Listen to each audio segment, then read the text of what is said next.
maandamano tulioyazoea na yakubali ndani ya katiba yetu ni yale watu wameudhika na kitu, tunaomba tuandamane, tujueleze, tutatoka pointi moja, tutakwenda zetu mpaka Mnazi Mmoja au popote pengine, na mabango yetu yanaeleza maudhi tulioudhika nayo.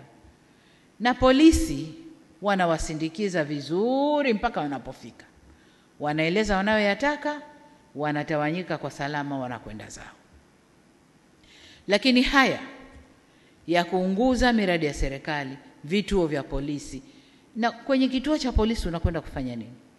Ni kwenda kuvamia na wapate silaha. Madhumuni ya kuwa na silaha mkononi ni nini? Lakini unaunguza biashara za watu binafsi. Lengo ni nini? Kwa hiyo hayakuwa maandamano, zilikuwa ni vurugu zilizoandaliwa kwa madhumuni maalum. Sasa katika hali hiyo, lakini tujiulize jengine, kwa nini siku ile ya uchaguzi? Katika hali hiyo, serikali ina wajibu. Tunaapa kuilinda nchi hii na mipaka yake, kulinda usalama wa raia na mali zao. Na katika hali hiyo, nguvu inayotumika inaendana na tukio lililopo. Sasa tunapoambiwa kwamba tulitumia nguvu kubwa sana kwenye tukio lile, nguvu ndogo ilikuwa ni ipi?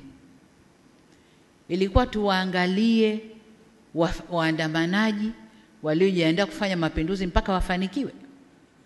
Hapo patakuwa pana dola kweli? Dola haiko hivyo. Na hayapo Tanzania peke yake. Tulishashuhudia kwa wenzetu, waandamanaji wengi wanaingia njiani. Na wakiingia njiani, serikali ikiona uandamanaji unakwenda pasipo, wanaweka nguvu kubwa. Wanaweka nguvu kubwa, yameshafanyika kwenye mataifa huko na tumeyaona.